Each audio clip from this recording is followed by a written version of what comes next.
Waterfall, the CCW podcast. Hello and welcome back to Waterfall. It's the water saving podcast. We're all about saving water in all sorts of ways. Waterfall is brought to you by CCW, that's the Consumer Council for Water. I'm Mike Keel. Today we are combining two of my great passions, water conservation and football. Two things that you might not normally link, but they're coming together in a really interesting and exciting way that we're going to get into today.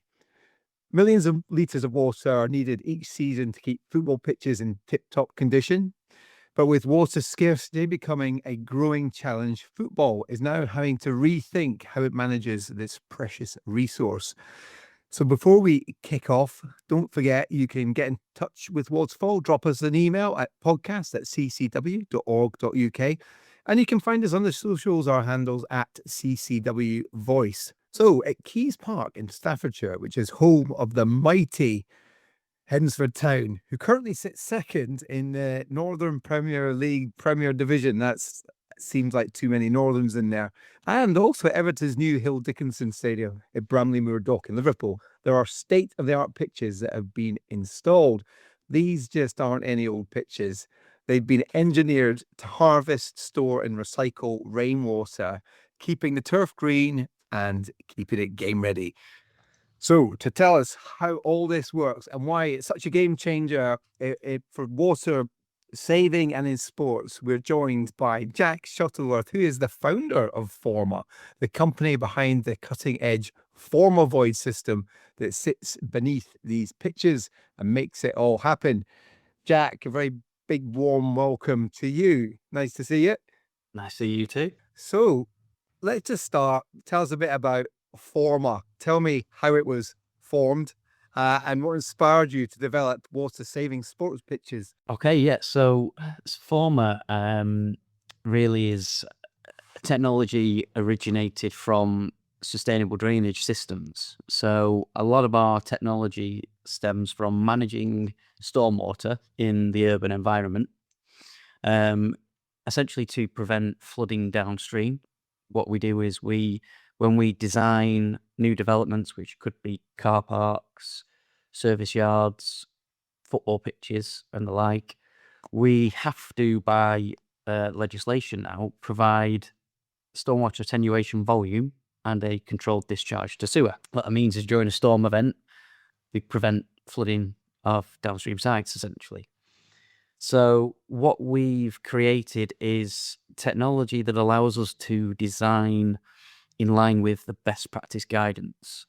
And the best practice guidance for managing stormwater is what we call source control, which essentially is managing stormwater as close to where it falls as possible. And the way we do that is with our shallow Formavoid system. So with this technology developed for managing stormwater, we very quickly recognize that this is a very, very powerful tool for sports pitches as well. So not only can we look at managing stormwater from a disposal point of view, we could actually maybe pivot slightly and utilize this technology to harvest rainwater and use it for reuse. Oh, very good. So so you see sometimes these big storm tanks being built to collect water. So this is an alternative to doing that. Is that right? That is exactly it. So you have to provide a degree of attenuation, a volume of storage. All we're doing is, rather than doing a big, deep tank, we're making it shallow and putting it over a large area. So we get the same volume, but it's much more shallow and close to the surface, which is just far more cost-effective, safer to install, less risky, and generally a better solution. So I'm just trying to get my head around the advantage between building something that is shallow but really big. So you're basically following the footprint of whatever you're building. Is that right? So if you're building a football pitch, it would just sit shallow underneath the whole thing. Correct. Yeah. So really, I mean, there are a lot of advantages from a stormwater management perspective, but really, when you create a tank, you're creating a concentration point. So that what that means is you have a water collection network where the velocity of the stormwater increases, the depth of the collection network, i.e. the pipes, get bigger and larger diameter, to feed all of that water to a central tank. And if there's any issues, it's quite catastrophic because the entire tank is affected. When you use a source control method like the Formavoid, there's hardly any pipes because we're not conveying flow. So it's very, very low velocity storage as close to the source as possible. And of course, the biggest thing is cost savings are huge. If you can reduce the depth of excavation, you've got less time on site excavating, less material being disposed off site. So it's just a more sustainable, more cost-effective way of creating the same storage volume, essentially. So you've got this layer that's not very deep, but a big area. And because it's draining down into it, you don't need lots of pipes to feed in, which you would have to have if you build a massive tank. Correct. Yeah. Just gotta get my head around that. And Yeah. I hadn't really thought of that before. I used to live near Cannon Hill Park in Birmingham, and there was one of these football pitches that was just made out of sand, you know, the kind of ready sandy football pitch. And it took a year, well over a year. They put some storm tanks underneath that. And there used to be a little window that you could peer into to see what was going on. And the depths that they were digging was phenomenal to put in these tanks. So you're saying with your solution, you don't need that. Correct. Exactly that. Yeah. So that's the If whole you- purpose. Right. So if you're doing a football pitch, which is what we're focusing on now, just describe the action. Like, what would you have to do to put the Formavoid into a football pitch? Yeah, well, I think it's probably worth explaining at this point how the reasoning behind putting this system under a football pitch generally goes beyond just stormwater attenuation. So normally, if we were talking about a development, we're really just talking about dealing with stormwater. Under the football pitch, flooding, right? Sorry to interrupt. Correct. That's correct. Under the football pitches, we still do need to prevent flooding downstream. That is really important. So we do provide the stormwater attenuation and controlled discharge to sewer. The second thing, which we will get onto a bit more, is we've got this huge tank under the pitch. Why don't we use that for storing that rainwater and actually reusing it for the irrigation sprinklers? That's great. But furthermore, with this void blanket that we've created, we can introduce positive and or negative air pressure, which is essentially what they call a vacuum ventilation system, with a very, very uniform pressure distribution across the whole raft, almost like a bouncy castle, if that makes sense. And the reason they do that, the reason they put the vacuum system on, is to draw excess carbon dioxide out of the root zones and draw fresh oxygen through. So it basically replenishes the air in the profile. So the ventilation. So the ventilation is good for the growth of the grass, right? Absolutely, yeah. Right. Yeah. Okay. So you don't really need that in a car park solution, but you do in a football pitch scenario, right? Well, and that's the thing. It's because we have the void blanket, it allows us to provide that functionality at a very, very high level of efficiency compared to a traditional vacuum ventilation system. But further to that, vacuum ventilation systems exist. Okay. Sorry, Jack. Don't know what they are, right? So can you just help educate me on this? Yeah, so a vacuum ventilation system, all it is either creating negative air pressure. So in a traditional setting, that would be connecting a fan to the perforated drainage pipes and sucking all of the air and water out of the pitch. The ventilation side would be putting the fans on positive pressure and pushing air through the profile, which is used slightly less often. The vacuum mode is used most, but the pressure mode can sometimes be used for decompacting root zones and the like. That technology exists. Where we've taken it to another level is the vessel, if you will. The Formavoid raft being the vessel to carry the air and transfer it up into the pitch profile is a significant step forward because it's so the resistance to airflow is so low and the pressure distribution is so even. The whole purpose of this is every blade of grass on an 8,000 square meter pitch receives the same treatment in terms of drainage and air pressure, which is really difficult to achieve with the traditional system. But where we've gone even further, at the Hill Dickinson Stadium, And Hednesford is on the pressure mode. We've actually introduced heaters, a heating system. I always say to people, it's like an oversized hairdryer, if you will. So we can actually introduce warm air to that raft blanket to heat and defrost the pitch. Wow. So that is the equivalent of having your undersoil heating as part of this system. Correct. Yes. Because that was going to be one of my questions. I watched there's a really good YouTube video about Keys Park pitch. It's 8 minutes long. We can put it in the show notes actually, because you get to see, you're in it as well, Jack. So, Yep. your starring appearance. When I was watching it, I was wondering, does this somehow interact badly with like the undersoil heating, the more traditional undersoil heating? But you've just answered that question by saying, Yeah.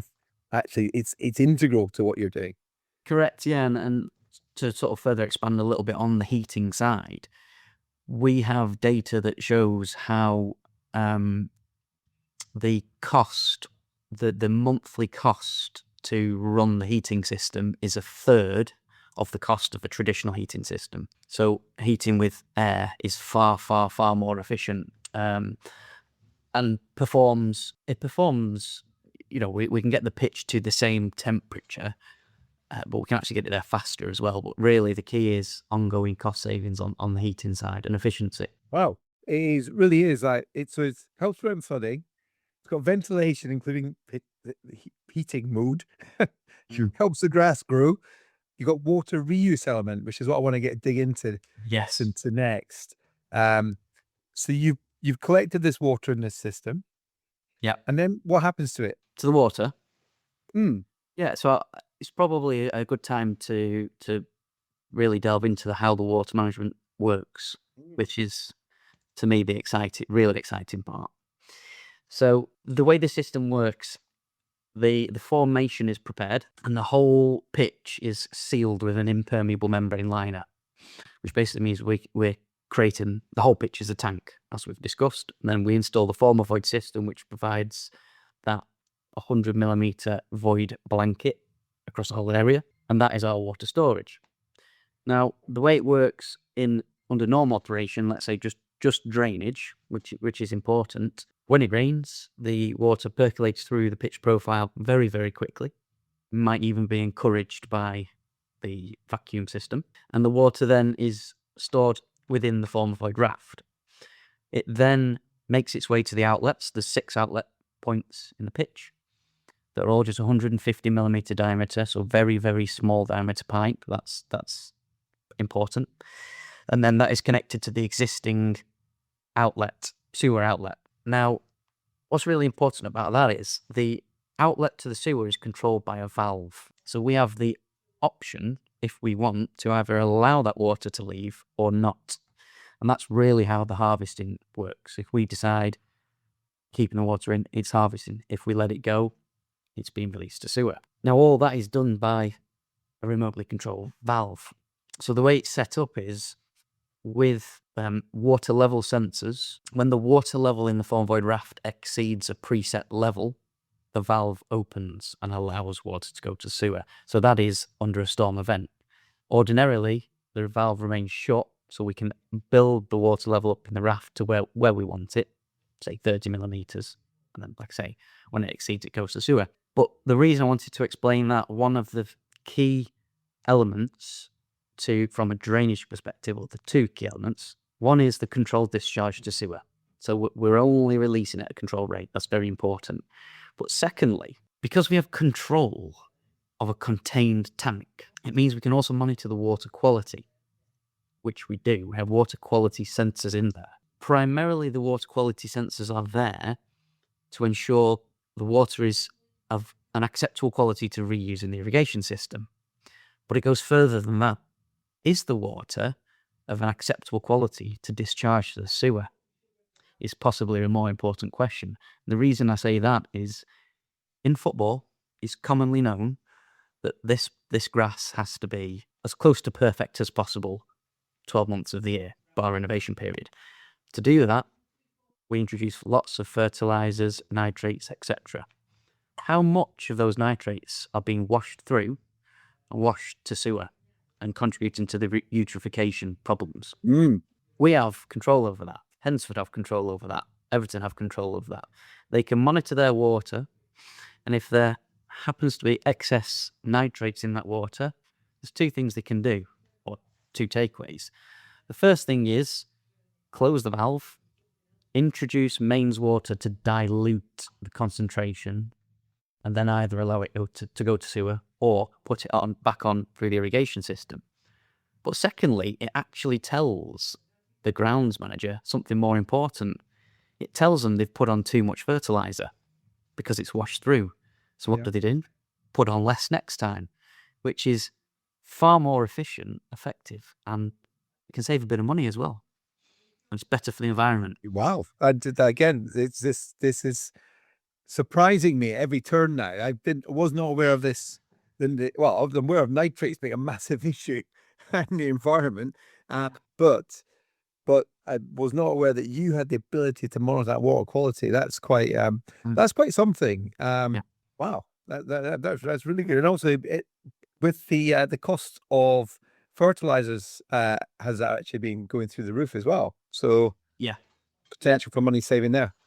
correct. I mean, a lot of the conversations early days when we present this system to football clubs, grounds managers, in fairness, it is normally the grounds manager that very quickly picks up on the fact that if I'm harvesting water that's gone through the pitch and putting that through my irrigation, I need to be aware if there's anything in that water that I don't want, i.e. excess fertilizers. But it very quickly then becomes a realization that this is a very useful management tool from a environmental protection perspective, and also to allow the grounds team to be more efficient with what they're applying. Yeah, that's incredible. So this pitch has been in place this season, right? So the Hill Dickinson Stadium was actually seeded in November last year. So the Hill Dickinson Stadium has arguably been constructed for 12 months. Yeah. They only obviously started playing on it at the start this season. The Hednesford pitch was established for the start of this season as well. So that's a newer, slightly newer pitch at Hednesford. And do you have data? So where I was going with this was, how long have you got data for then? Because I'm interested in, how much water does can this save? I mean, how much can it store under a football pitch? Yeah, so there's been lots of theoretical analysis done, and we have lots of data as to what pitches use. We work very closely with an irrigation company who have lots of data. Typically, the way it works, we can provide approximately 70 millimetres of water storage across a football pitch, approximately 8,000 square metres. So depending on the size of the pitch, we get in the order of 500,000 litres of water storage capacity, or 500 cubic metres, which is quite a lot, to be fair. Yeah. Now, these pitches, it varies a lot depending on how the grounds team look after their pitches, the location, the level that they play at. But, I mean, we say you can take an average of 3 millimetres of water application per day to a pitch. And if you said that was for 2/3 of the year, because 1/3 of the year they're not playing and they might be renovating, they use about 5,000 cubic metres of drinking water per year per pitch. Now, this is we're sort of talking stadium pitches, but not to forget, generally most of the top Premier League clubs have 2 to 4 first team training pitches as well that use the same amount of water. So some football clubs have 5 pitches for the use of the first team, where they use that quantum of water every year. And our figures at this stage, as a general, suggest that we can use 80% of that water is harvested from Formavoid, essentially. There's still 20% we have to make up with drinking water, because sometimes we just get such long periods of no rain. We just have to top up slightly with drinking water. But if we can provide an 80% reduction, it's a significant number. Yeah. That's a lot. And do you know how much that translates into financial cost savings? It'd be difficult to say. It would be very difficult to say. But I mean, I know some of the costs of some football clubs, what they pay. But I mean, there's a lot to this. I mean, some training grounds use borehole water extraction, for example. Yeah. So the costs are less, but again, it's an environmental disaster. They shouldn't really be doing that. And with the boreholes, they don't last forever. You don't know when they're going to stop. So the cost savings we look at on a club by club basis, depending on what they pay and what their setup is. But you know, it could be up to 6 figures per year per pitch. It could be. So while you're talking, I was just trying to do the math using you can get 3 liters of water for a penny, which I think is I think that's probably last year's number. So I think this is an underestimation. And then I think you were saying it was 5 million liters per pitch per year.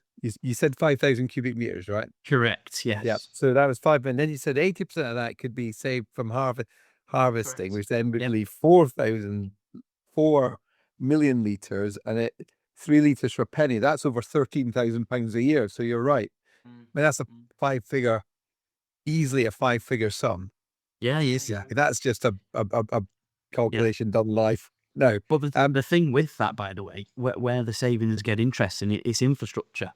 So yes, the quantity of water is important and the cost, but if we're looking at training grounds or football pitches, in order to get that quantity of drinking water to the pitch, they have to install very, very big pipes and big pump sets because they're transporting a high volume of water. So the cost savings are not only in what they pay for the water, a lot of it's in the infrastructure as well. Yeah. And so there's all these other hidden costs that we don't immediately see. Can I just go back to you've got a valve that then you make a choice of whether you put it in the sewer or whether you do something else with it. If you decide to do something else with it, do you then have to pump it into a tank, or do you just pump it straight from under the pitch to then reuse it? How's that work? Yeah. So 2 different scenarios between the Hill Dickinson Stadium and Hednesford, but we'll look at the Hednesford example because I think it's the better solution. At Hednesford, there is 4 small chambers located along the touchline of the pitch, and each one has a pump in, and that's connected directly to the Formavoid raft. So the Formavoid raft is the tank, and simply when the grounds team, or if it's on a timer, when they hit the irrigation button, the pump turns on, it just draws water straight out the Formavoid raft, straight to the irrigation sprinklers. Simple as that. It goes no further. We don't need any extra pipe work, any extra tanks, small infrastructure. At source, again, we even call the irrigation at source because we're trying to keep everything as close to where it's going as possible. Yeah, no, that's completely logical, right? That's the most efficient way of doing it. That's super interesting. I was also reading that it's low carbon. Your system it's plastic based, but it's recycled plastic. Yeah. Is it hard? I mean, I don't know anything about recycling plastic. So is it hard? Is it more expensive to do it that way? Just if you could tell me a bit about that. So the Formavoid product itself is made from 100% recycled polypropylene. Now, this is post-industrial polypropylene, not post-consumer. But the reason there's further carbon savings is within the polymer mix, there is also a climate or a carbon positive additive. And what that is actually a jar of it behind me. It's a jar of waste, basically. It's select material diverted from landfill and agglomerated into a pellet form, which is then mixed into the polymer. And the way the calculations work is basically carbon offset. If we've diverted these things from landfill, their carbon footprint would have been X if it was landfill, which means we take that as a saving, which I think off the top of my head, I think it's about 5% of the product is this agglomerated waste, which doesn't melt or anything. It just exists. It's almost trapped within the product, if that makes sense. So that allows us to have 100% recycled, 100% recyclable, and carbon neutral product. Oh, no, and it's clearly very tough because you've got football pitches with tractors that drive up and down. I was reading about the project you did at Manchester Airport. So obviously that was a car park. So you've got vehicles going on top. So this is a robust solution, right? Correct, yeah. So the way the product works is it's designed to be infilled with granular material like aggregates, root zones, and the like. And it's an engineered shape of columns and arches, essentially. So all of the load is transferred through the fill material to the base of the columns, just like a bridge, basically. It's a catenary arch structure, which is mathematically the strongest shape and the most even load spread of all arch types. And, we've had lots of testing done, lots of data. We can have loads up to and in excess of 120 tons per square metre on this product when it's filled with stone. So it's super strong. It's suitable for wagons. But, the Manchester Airport one was a car park with a bus route. So it really takes a lot of load. So it's a super robust system. So it's interesting that you've got your examples we've been giving are the pitmen. That's Hednesford. You've got it behind you. Actually, I can see. Yeah, Sign and then you've also oh, very good. You've got Everton as well. So you've got basically clubs at completely different places in the football pyramid. I mean, why isn't everyone doing this kind of thing? Awareness. I think awareness is one of the first things. We have to gather the data. We have to present this data to people and say, ultimately these developments are commercially driven. We live in a commercial world, so we have to show cost viability backed up with then all of the environmental credentials that go with it, which with every club we've spoken to, I have to say there is a definite desire to be environmental and sustainable with water, which is good. So a lot of it is awareness, but also it's not every day that these clubs rebuild their pitch entirely. So it really needs to come at a point where the pitch is ready to be renewed, which can be every 10 years, 15 years or 20 years, depending on how well they look after the pitches or how long they're happy to live with it. So really it's all about when it comes up for renewal. I mean, Bramley-Moore, or Hill Dickinson Stadium as it's called now, was a new build. It made perfect sense.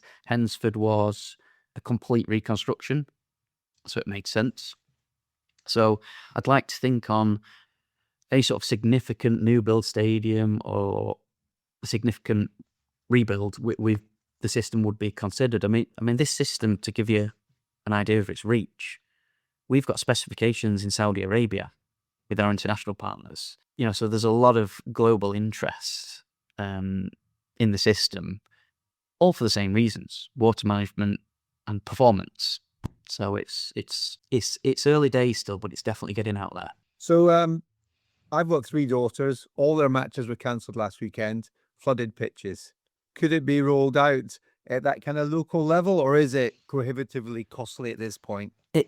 The system installed at Hednesford and the Hill Dickinson Stadium would probably not be affordable for a grassroots club. It would, unless it had a wealthy investor. But there's the way we do things is there's almost levels to the system. You don't have to have the vacuum ventilation system. You don't even have to have the rainwater harvesting. If it's purely just drainage, stopping the pitch flooding, there's ways of doing that. Even as far as we don't have to do the raft to the full area. It's actually possible to just do strips of the Formavoid system. And the reason why that can be advantageous over traditional drainage is if you put drainage in a flooding field, all you're doing is putting the problem somewhere else, because you're getting rid of all that water that would stand there and sticking it under someone else's field or in the sewer. Where the Formavoid system works better is it provides that volume. I had a really interesting experience in Copenhagen. We were looking at a football pitch there, and the literal translation they use, they don't call it attenuation, they call it water delay volume. And I like that. To me, I think that's actually a more logical way of looking at it. So what we're providing is water delay volume, so we can get that water off the surface really quickly and then just let it sit in the Formavoid where it will slowly soak away into the ground, into the natural groundwater, where it should be going, by the way. And that's really where we want to put the water. So yes, this system could be used in those types of applications, and it really should be considered above traditional drainage because we're dealing with a problem there. That's the whole point. And these problems aren't going to go away. Flooding ain't going to go away. Water scarcity isn't going to go away.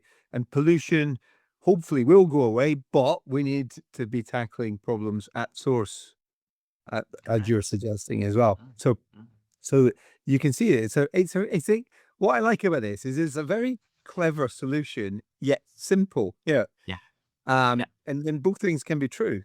To me, it looked like giant egg boxes, but for ostrich eggs. Like this big old egg boxes. So do you think when people hear about what's happening at places like Everton and Hednesford Town, the supporters kind of know this system exists, and do you think that it could inspire them to kind of make better choices about what they do as well in their own lives? Possibly. I know for a fact, more so at Hednesford, with it being a small club, there was a tremendous amount of excitement from the fan base as to what was going on. Possibly because it's such high-tech technology, basically, that they really wanted to know what it is, and it looks different as well. You know, when these systems are going, it doesn't look like a normal football pitch. So I would certainly say it inspires people to take note of what's going on, and whether it may make them more conscious of their water consumption is difficult to say, but it definitely raises awareness. You could put it that way. It brings water management to the forefront. You know, I would go as far as say historically in football pitch construction, no one ever talks about water. Yet when you get into it, it's always the problem, because it's either flooding because it's not draining well enough, or flooding next door because it's draining too fast, or they're using loads of drinking water to irrigate it. So it always is the problem. Yeah, no, absolutely. It's interesting because teams do seem to want to heavily water their pitch immediately before kickoff, and is again at halftime. And I can never understand why they do this when it's raining. Some days I've been to matches when it's raining, and yet they then put more water on. I don't really understand why they do that. Do you know? Like I have some inside information from my experiences with clubs. There's a few answers to that question.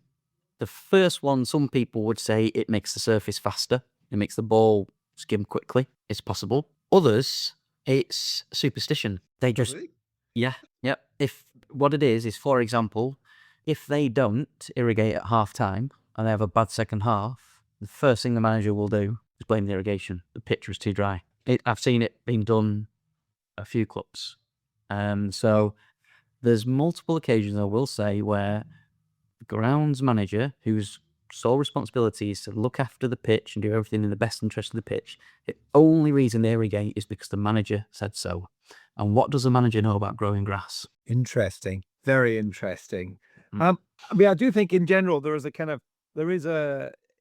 lot more football can do more widely to be more sustainable. I mean, one of the things I see that really winds me up are the single-use plastics, where a lot of you see this in the players and the playing staff, they're all drinking out of plastic bottles that are single-use. Not all the time, but I see that quite a lot. But often these people are role models as well for youngsters who are playing grassroots football.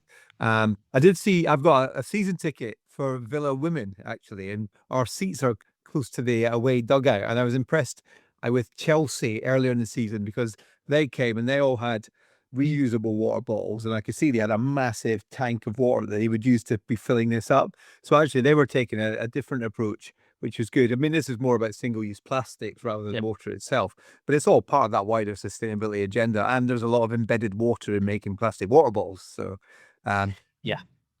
there's, when you look at a football stadium in particular, everywhere you look, there's opportunity to be more sustainable. You don't quote me on this, but I'm almost certain one intelligent feature they have at the Hill Dickinson Stadium is to do with the stadium water pipelines. I can't remember if it was fire sprinklers or something, but generally they have to purge the lines every so often. And I believe at Everton they either reuse the purged water or they've got some clever way of not doing it, and it adds up to a significant amount of water. So everywhere you look, there's opportunity to be more sustainable. At the Hill Dickinson Stadium, they've also got, in addition to the Formavoid system, they've got further water harvesting tanks which harvest water from the roof. And I believe they use that for the stadium facilities. So everywhere you look, there's an opportunity. Yeah. And the more things, the more when things happen, it leads to even better things happening. So, people will look at this and will be inspired to do things themselves, I think, whether it's other people who are thinking about large scale, I'm going to redo my football pitch, or whether a local scale, what can I do in my own life? It certainly works, by the way, because John, big shout out to John Hood, who works at CCW. He's a Hednesford Town season ticket holder, and he was telling me that last week it was absolutely pelting it down, and their pitch was amazing. Good. And it was, drainage was working a treat. The pitch was just running like a dream. And that's got to work to your advantage, a footballing advantage, if you know you're going to have consistent playing conditions. I am never concerned when we get a significant and severe rainfall event. I'm never concerned about that pitch flooding. Never. Those pitches are designed to provide enough attenuation volume for a 1 in 100 year storm event plus 45% of climate change. It's significant rainfall. And the root zones drain very fast as well. So it's hard to believe at times when you see the rain coming down that it won't flood, but we have absolute confidence through calculation and through design that these systems will function as they should. In addition to that, the car park systems that we design are much the same. The ironic thing with a lot of football stadiums is if it has the Formavoid system under the pitch, it's highly unlikely that the game will be cancelled due to heavy rain or heavy frost because of the pitch. However, what's more than likely to happen during heavy rain is the car park and roads will flood, so they'll have to cancel the game anyway because no one can get there. Wider public safety grounds. Yeah. That is the irony of it all. That is ironic. Jack, we're running out of time. I've got one last question that we ask all our guests, which is, do you know your own personal water use? I'll be very honest with you, I didn't until I had a look on your website, and I am in the order of 150 litres, which I believe is sort of probably a tickle over the average. And honestly, it's not something I had calculated before, but when you look at that number, you think, that's actually quite a lot. So yeah, that's interesting. The average is 136 litres per person today. So you're right, bit over the average. Yeah. You need to install Formavoid in your house. I know. I'm hoping I can take some offset from all the pitches. I get a water saving offset. That's the way you did that. Yeah, very good. Jack, it's been an absolute pleasure speaking to you. Thank you for coming on and sharing. It's been great. We'll put a link to the YouTube video on the show notes for this episode. Brilliant. It's been a pleasure. I enjoyed talking about it. Great. All right. Nice one. I'll catch you later. All right. Thanks, Mike. Bye. Bye-bye. Bye. Be sure to head back through the archives and check out all the past episodes of Waterfall. That was great hearing all about what's going on at Hednesford Town, Keys Park, and Everton at Hill Dickinson Stadium. Really impressive. So as the final whistle blows on today's episode, we're reminded that the need to save water permeates all aspects of life. I mean, we heard about there's tackles on the pitch in football matches, but this system that we heard about tackles flooding, pollution, and water saving below the pitch. I mean, it's quite incredible. So football can be part of the solution to water scarcity and to tackling pollution and flooding too. So let's hope we see more of this kind of thing being done, and let's hope we can share more of these kind of stories in future episodes of Waterfall. And let's also think about what we can do when we're doing sport, whether it's cutting down on single-use plastics or things we can do, reducing our shower time after we've had our game of football, just to help save that little bit of water. Because we've seen on a big scale you can do a lot that's happening at these football grounds. But at an individual level too, we can make a difference. So don't forget to access CCW's amazing big long back catalogue of waterfalls. We can you can access almost 100 episodes now. So there's something for everyone in there. Tap into those, and if you want to get in touch, you can podcast@ccw.org.uk and get in touch with us on social media. We're on the socials at CCW Voice. And that's it. That's it for me, Mike. See you next time on Waterfall.